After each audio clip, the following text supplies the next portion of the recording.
Obito Uchiha.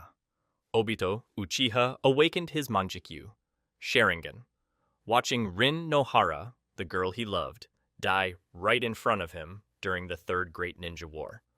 But here's where it gets absolutely twisted. At that moment, Obito only had his right eye left, because his left eye was already transplanted into Kakashi Hatake. And yet, the pain Obito felt was so intense, so soul-crushing, that both eyes, even though they were in two different people, awakened the Mangekyo at the exact same time. That was the moment the hopeful kid named Obito died, and Tobi, the masked man who wanted to destroy the world, was born. Now let's talk about Kamui, the busted ability both of Obito's eyes possess. Honestly, it's easily one of the most overpowered Mangekyo techniques in the entire Narutoverse. Obito's right eye lets him teleport himself, or anything he touches, into his personal dimension, the Kamui dimension, but only at close range. Sounds simple, but in battle, it's absolutely broken. It turns him intangible. Every single attack just phases through him like he's a literal ghost. Meanwhile, the left eye works totally differently. It creates a long-range space portal with a crazy strong suction force, pulling anything straight into that same Kamui dimension. The point is, these two eyes are completely immune to each other. The Kamui from one can't absorb the Kamui from the other.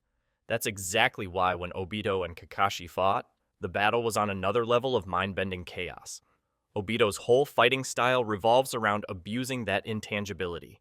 He rushes right into combat, lets every attack go straight through him, and then strikes back when his enemies are totally confused. He even combined Kamui with chains and close-range weapons, creating attacks that were basically impossible to block.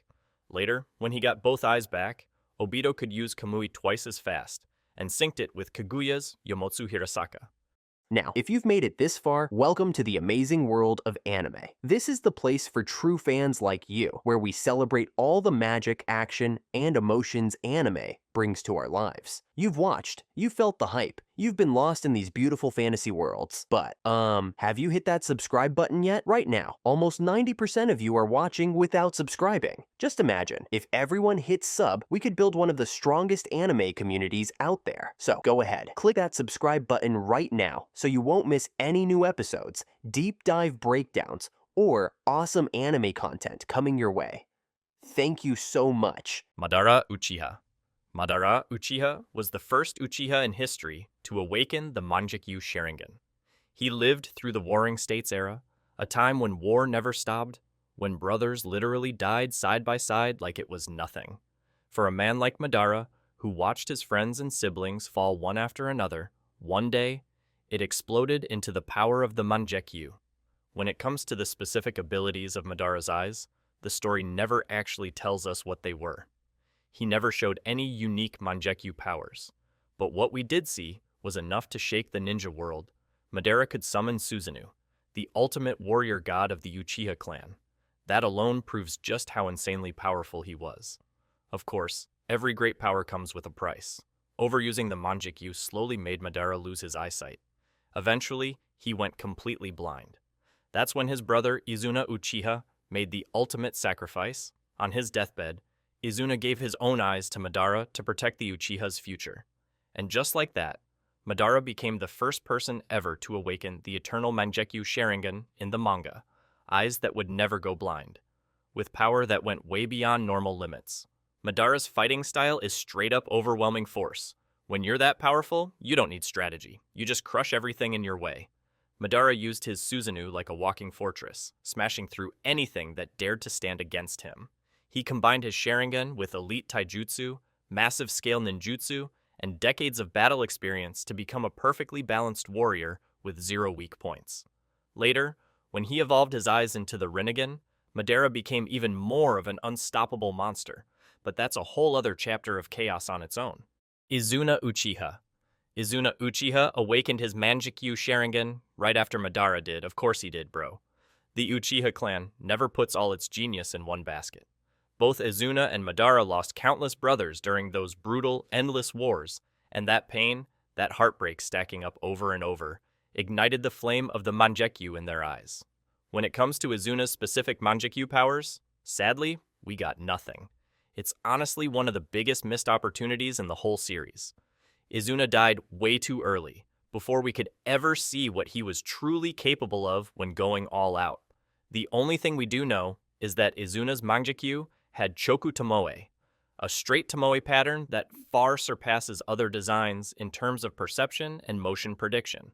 This granted him incredible combat reflexes and agility, which is exactly why we can confidently say he was an exceptional swordsman. Izuna was strong enough to stand beside Madara Uchiha, fighting as an equal during the darkest, bloodiest era in shinobi history. That fact alone speaks volumes about his raw talent and insane power. Before dying from a fatal battle wound, Izuna made the ultimate move. He willingly gave both of his eyes to Madara so his brother could regain his sight and keep protecting the Uchiha clan's future. Sasuke Uchiha. Sasuke Uchiha awakened his Mangekyo Sharingan after learning the truth about Itachi, that the brother he hated for years actually sacrificed everything to protect him and Konoha. Itachi wasn't the cold-blooded traitor Sasuke thought he was. He was a tragic hero who carried the entire curse of the Uchiha on his back. And Sasuke had killed him without ever knowing the truth. Now, let's talk power. Sasuke's Mangekyo abilities are totally unique compared to Itachi's. Sasuke can use Amaterasu, the black flames that burn anything they touch. He even developed a custom technique called Kegutsuchi, which lets him shape the black flames into different attack forms. Sasuke could twist the flames into spears, blades, or defensive shields, and he even covered his Susanoo in black fire armor, boosting both offense and defense like an absolute monster. He can shape them, bend them, or even extinguish them whenever he wants. That's an insane evolution compared to Itachi, who could summon the flames but not fully control them afterward. And just like Itachi, once both his Mangekyo eyes were active, Sasuke could summon Susanoo, the massive warrior avatar that defines true Uchiha power. One cool detail about Sasuke's Mangekyo is the design. The tomoe in his eyes are straight like Madara's, giving him smoother movement and sharper reflexes in battle. At first, Sasuke actually refused to transplant Itachi's eyes for the eternal Mangekyo Sharingan because he believed his path was totally different from his brother's. But as his vision kept getting worse from overusing the Mangekyo, and as his determination to kill Naruto burned even stronger, Sasuke finally accepted Itachi's eyes. Later on, his left eye evolved into the Rinnegan after receiving chakra from Hagoromo Otsutsuki, but it still kept all of his Mangekyo's abilities.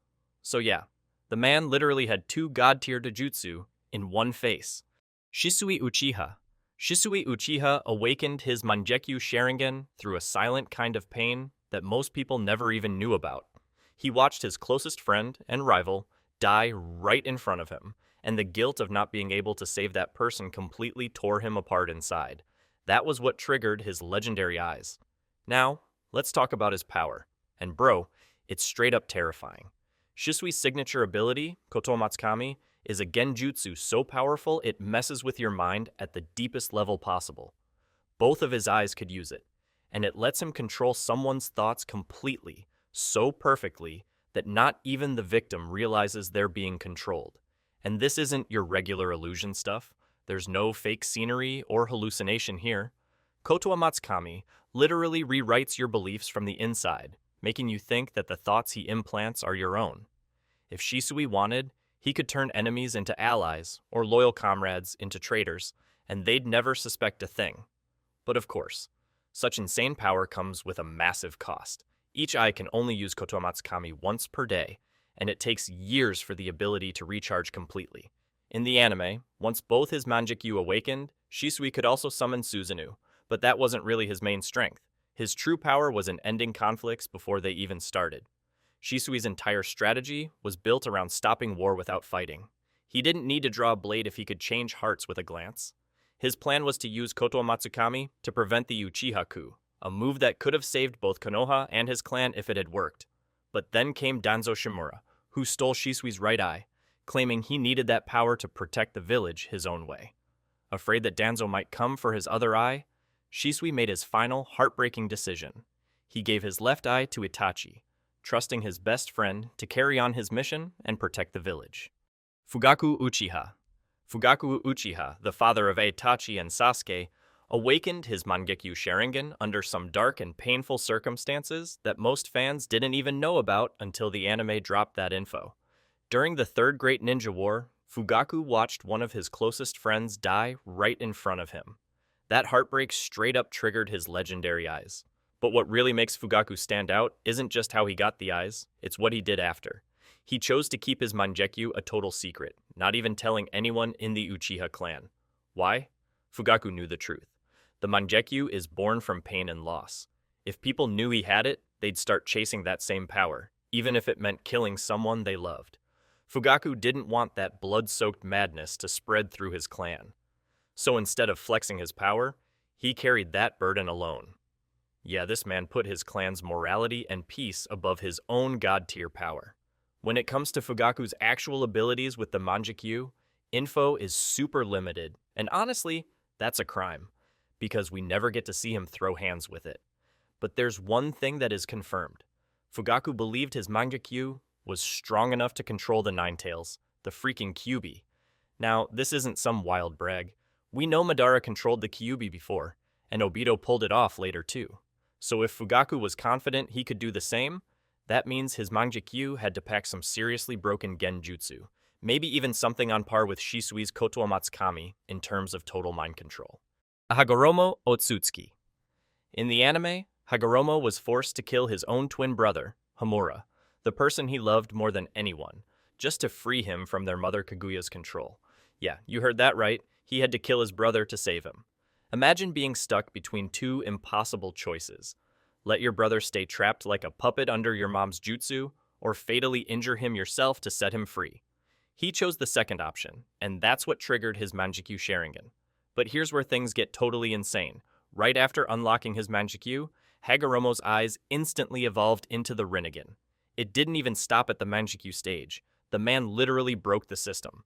Now, about his power, since his eyes evolved too quickly, we don't know what specific techniques his Mangekyo had. But we do know one thing. Hagoromo could summon a complete body Susanoo so massive, it was on the same scale as the Ten Tails itself.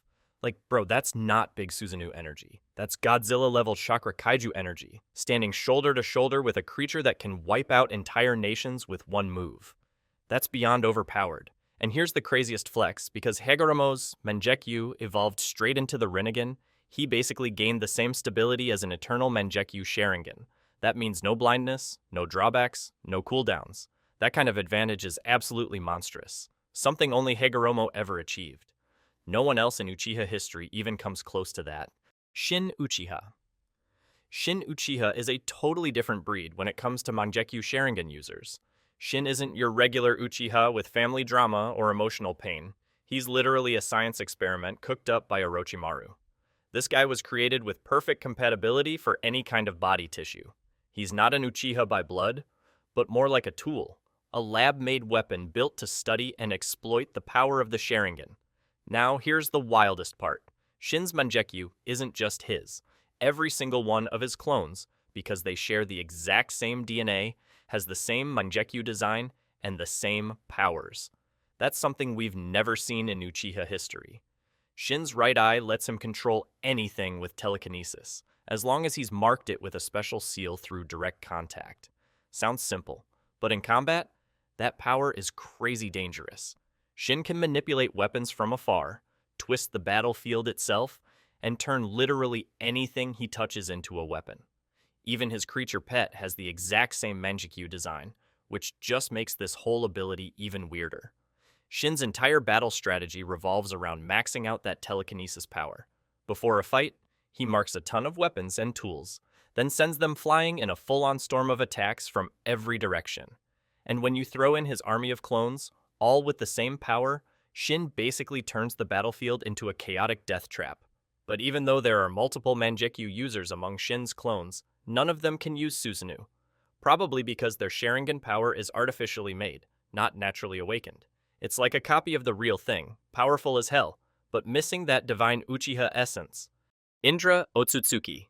Indra Otsutsuki was the one who built the bloody legacy of the entire Uchiha clan. In the anime, his awakening is shown when he killed his two most loyal followers. Indra was dead serious about proving himself. His ambition and obsession with personal strength pushed him to cross every moral line to show that he was truly worthy of power. And that's where the Uchiha curse began. Strength born from pain, loss, and heartbreak. When it comes to abilities, Indra's Mangekyou Sharingan was absolutely insane. His left eye held a technique called Hinokagutsuchi, a jutsu that creates black flames, exactly like Amaterasu in both look and function. In fact, Hinokagutsuchi might straight up be the prototype for Amaterasu, the same black fire used by Itachi and Sasuke generations later. But here's the wild part. Even those black flames couldn't burn through Asura's Amanomi Hashira, showing that Indra's power, while god tier, still had its limits when faced with pure, overwhelming chakra force. Could he activate Susanoo? Absolutely. In fact, according to manga, his Susanoo is considered the prototype, the origin of all Susanoo in the series, not Hagoromo's. Indra's whole fighting style screamed absolute confidence and raw power. He believed in himself and ninjutsu alone. No teamwork, no backup. He'd mix Hinokagutsuchi with Susanoo to create this full-on offense-defense combo, the black flames controlling the range, while Susanoo acted as his unbreakable armor. Kakashi Hatake. Kakashi Hatake awakened his Mangekyo Sharingan at the same moment as Obito, when the girl he swore to protect at all times chose to die by his own lightning cutter. Rin knew that the hidden mist had planted Izubu, the Three Tails, inside her body, turning her into a walking bomb meant to destroy Konoha. So instead of letting that happen, she threw herself into Kakashi's attack, sacrificing herself to save the village and the people she loved. Kakashi watched it all, felt her blood on his hands, and that unbearable guilt of not being able to protect the person he swore to save triggered his Mangekyo Sharingan. His Mangekyo holds a long-range version of Kamui, a reality-bending jutsu that lets him create an invisible barrier around anything he focuses on and warp it straight into another dimension. At first, he had a rough time aiming and would burn through chakra insanely fast, eyes hurting, the full Uchiha experience. But over the years, Kakashi mastered that thing. He trained relentlessly, perfected his aim, and learned to use Kamui so fast that he could use it on a tiny and super fast object like Pain's nail. Later on, when Kakashi lost his Sharingan, Obito's spirit returned temporarily and lent him both Mangekyo eyes, and that's when Kakashi fully transformed into a straight-up monster on the battlefield. Because those eyes were loaded with Six Paths chakra, he could use them at full power with zero side effects, no blindness, no bleeding, no exhaustion. Now, Kakashi could use both versions of Kamui. The long-range one could delete anything from existence, while the short-range one let him phase his own body, turning intangible so every single attack just passed through him. Combine that with Lightning Cutter, and you basically get a ninja who can't be touched and can kill you in one clean hit. Yeah, that's Kamui Raikiri. And then, bro, we get to Kamui Shuriken. When Kakashi awakened both eyes, he summoned a complete body Susanoo that could fly, shield his allies, and even turn invisible just like Kamui. This giant armored titan could launch Kamui Shuriken, massive spinning blades that warped anything they hit straight out of reality. This was Kakashi at his absolute peak, the copy ninja turned into a Six Paths tier powerhouse, fighting alongside the gods of the Fourth Great Ninja War. No Sharingan user fought like him, and honestly, no one ever will. Itachi Uchiha. Itachi awakened his Mangekyo Sharingan after witnessing his best friend, Shisui Uchiha, take his own life right in front of him. The pain from that day literally ignited Itachi's terrifying new power. And the craziest part was that this all happened just days before Itachi had to stain his hands with the blood of his own clan. The power he gained after that was absolutely insane. His left eye unlocked Tsukiyomi, a genjutsu that completely bends time inside the victim's mind. Sounds simple, right? Nah, in the real world, only a single second passes, but inside Tsukiyomi, the target gets tortured for what feels like 72 straight hours. No normal human mind can handle that. Most people completely break down, body and soul. Then there's his right eye, which unleashed Amaterasu, the black flames that never go out. Whatever Itachi looks at gets burned down to literal ashes. No escape, no mercy. And when he combines both eyes, he summons Susanoo, a massive warrior god wrapped around him like armor, wielding two legendary divine tools, the Totsuka blade, which seals anything it pierces, and the Yata mirror, an absolute defense that blocks any attack. Itachi wasn't invincible, but his Susanoo certainly was, but Itachi was never that reckless brawler type. He's a pure tactical genius. Every single move he made was calculated. He knew activating Mangekyo techniques would drain his chakra fast, especially while suffering from a deadly illness. So he only used them when absolutely necessary, as finishing blows to end the fight instantly. Normally, he avoided direct combat and preferred to end battles using genjutsu instead. Alright, that's it for today. Thanks for watching, and we'll see you next time.